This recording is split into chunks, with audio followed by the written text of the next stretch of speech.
Halo semua, pada video kali ini, saya, Elizabeth, dan juga Karen akan menjelaskan apa itu biodiesel, yang merupakan cabang dari biofuel. Biofuel secara umum merupakan sumber energi terbarukan yang berupa bahan bakar yang dihasilkan dari bahan-bahan organik. Sumbernya berasal dari tanaman yang memiliki kandungan gula tinggi, seperti sorghum dan tebu, juga berasal dari tanaman yang memiliki kandungan minyak nabati yang tinggi, seperti tanaman jarak, ganggang, kelapa sawit, dan sejenisnya. Secara umum, biofuel terbagi menjadi tiga, biodiesel, biomasa, dan juga biogas. Pada video ini, kami akan fokus pada biodiesel. Beberapa bahan baku untuk pembuatan biodiesel antara lain kelapa sawit, kedelai, bunga matahari, jarak pagar, tebu, dan beberapa jenis tumbuhan lainnya.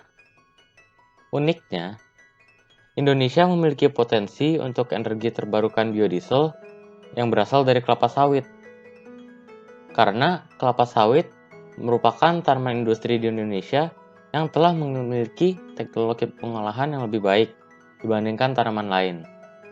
Oleh karena itu, sumber tanaman biodiesel yang paling siap dan paling umum untuk digunakan adalah kelapa sawit. Tapi sebenarnya, apa itu biodiesel? Biodiesel adalah salah satu bahan bakar terbarukan yang berbahan baku lemak hewan atau nabati, dan merupakan pengganti minyak diesel yang dibuat melalui reaksi esterifikasi minyak nabati. Esterifikasi adalah reaksi asam lemak bebas dengan alkohol membentuk ester dan air. Dengan esterifikasi, kandungan asam lemak dapat dihilangkan dan diperoleh tambahan ester. Reaksi ini dilaksanakan dengan menggunakan katalis padat atau katalis cair. Proses reaksi kimia biodiesel dapat misalkan asam lemak itu A, metanol itu B, metil ester itu C, dan air itu D. Dengan rumus reaksi A, asam lemak, ditambah 3B menjadi C ditambah D, yang berarti 1 mol asam lemak gabungkan dengan 3 mol metanol akan menghasilkan 1 mol metil ester dan 1 mol air.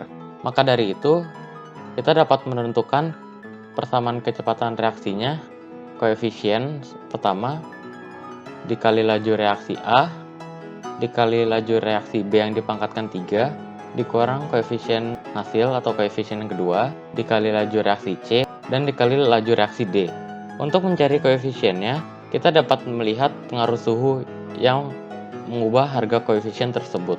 Semakin tinggi suhu, maka semakin tinggi pula harga koefisien yang diperoleh. Hal ini sesuai dengan persamaan Arrhenius, yaitu K koefisien sama dengan faktor tumbukan dikali E negatif tenaga aktivasi dibagi hasil kali suhu absolut dan konstanta gas umum. Nah, jadi kita lanjut ke kelebihannya biodiesel.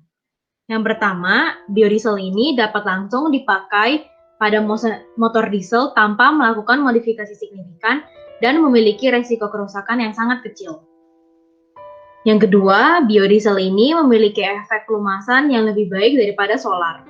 Berdasarkan perhitungan, penambahan 1% biodiesel dapat meningkatkan efek pelumasan sebanyak 30%.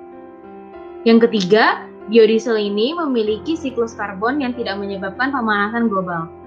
Emisi karbon dioksida secara keseluruhan berkurang sebesar 78% dibandingkan dengan mesin diesel yang menggunakan bahan bakar fosil.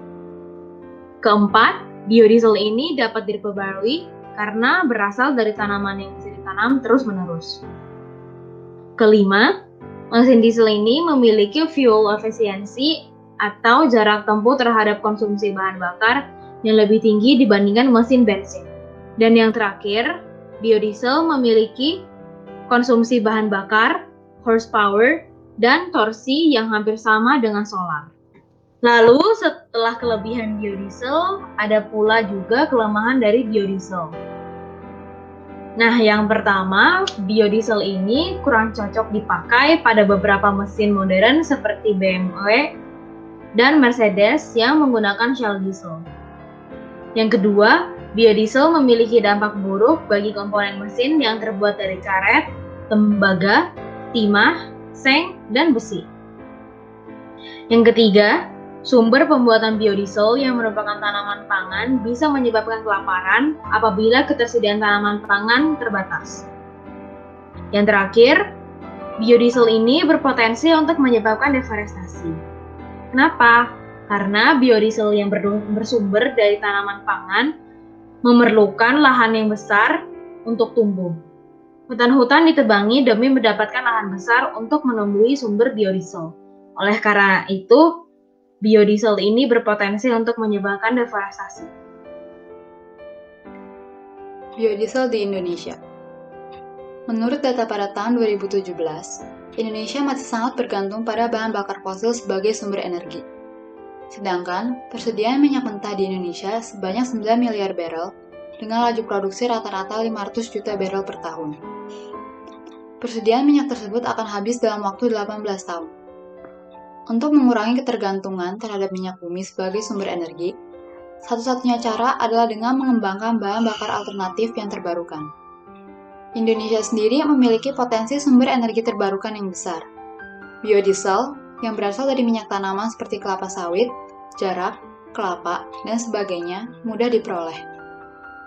Peraturan Presiden Nomor 5 Tahun 2006 tentang Kebijakan Energi Nasional menyebutkan perkembangan biodiesel sebagai energi terbarukan akan dilaksanakan selama 25 tahun, dimulai dengan persiapan tahun 2004 dan eksekusi pada 2005. Periode 25 tahun perkembangan biodiesel dibagi dalam 3 fase.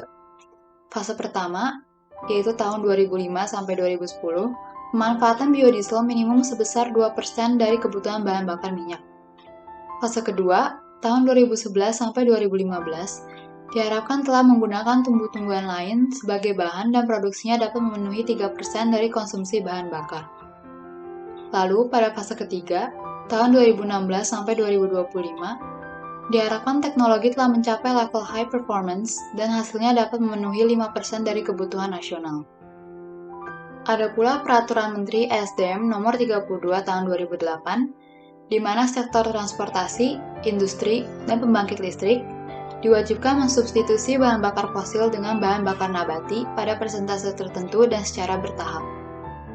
Peraturan tersebut adalah salah satu hal yang menunjukkan keseriusan pemerintah dalam penyediaan dan pengembangan bahan bakar nabati. Pada pelaksanaannya, produksi biodiesel di Indonesia mengalami kemajuan yang sangat pesat. Pada tahun 2006, produksi biodiesel di Indonesia baru mencapai 44.000 ton dan berada di bawah Thailand. Namun, pada tahun 2016, produksi biodiesel di Indonesia mencapai 2,5 juta ton dan berhasil melampaui China. Pertumbuhan biodiesel di dunia rata-rata meningkat 14,1% per tahun. Sedangkan di Asia, pertumbuhan biodiesel lebih pesat, yaitu rata-rata sebesar 25% per tahun. Rata-rata pertumbuhan di China adalah 14,6%, Thailand 39,9%, Korea Selatan 45,4%, sedangkan Indonesia mencapai 66,4%, yakni terbesar di Asia. Dengan pertumbuhan produksi yang begitu pesat, yang menjadi masalah adalah bagaimana membangun rantai produksi energi tersebut, mulai dari petani sebagai penyedia bahan baku, sampai ke distribusi energi yang dihasilkan. Produksi dan keberlanjutan biodiesel jangan sampai mengganggu pertanian kita. Berdasarkan sumber, data produksi dan konsumsi biodiesel tersajikan pada tabel berikut.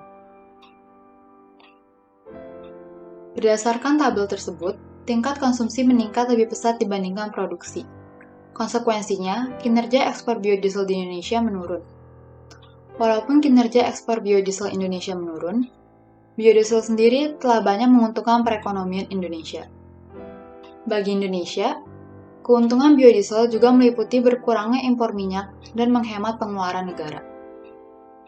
Dengan meningkatnya produksi biodiesel dan juga pemanfaatannya, khususnya dengan dibuatnya program B10, yaitu implementasi pemanfaatan biodiesel sebanyak 10% pada minyak solar yang dimulai pada tahun 2013, pemerintah telah berhasil menghemat devisa negara sebesar 831 juta US dollar. Berdasarkan penjelasan sebelumnya, kita mengetahui bahwa biodiesel mengurangi pemanasan global. Pemerintah juga terus berusaha meningkatkan penggunaan biodiesel sebagai pengganti bahan bakar minyak. Dimulai dari B7,5 yang artinya implementasi pemanfaatan biodiesel sebanyak 7,5% pada minyak solar, lalu berkembang menjadi B10. Semakin dikembangkan lagi dengan adanya B20 dan dari data terbaru pada tahun 2019, untuk pertama kalinya di dunia, akan diterapkannya B30 dimulai pada tanggal 1 Januari 2020 di Indonesia.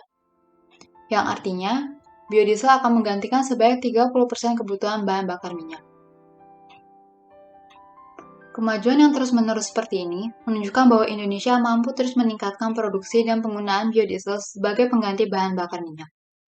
Maka, dengan kemampuan yang kita miliki, mari terus tingkatkan penggunaan biodiesel sebagai sumber pengganti bahan bakar minyak agar mengurangi pemanasan global dan menjaga sumber energi dunia. Sekian penjelasan kami, terima kasih.